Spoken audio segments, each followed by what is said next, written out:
Good. Hello, Sander. Hello.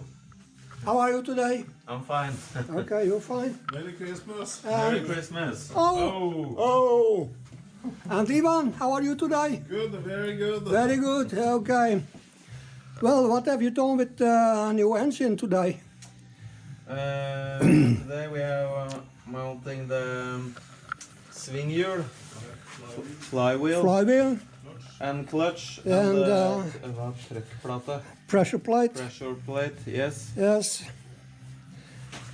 Timing belt. And we have mounting the timing belt Okay. Locking the diesel pump. and clocking the diesel pump. Clocking the diesel pump. Yes. So that's Okay. good.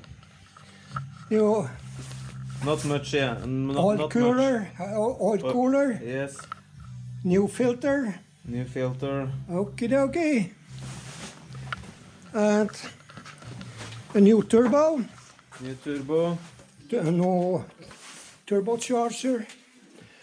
Okay. Looks great so far. Very good. Very good. Very nice.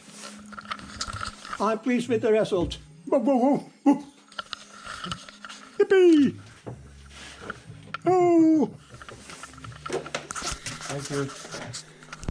Jeg får trene på den engelsken når jeg skal til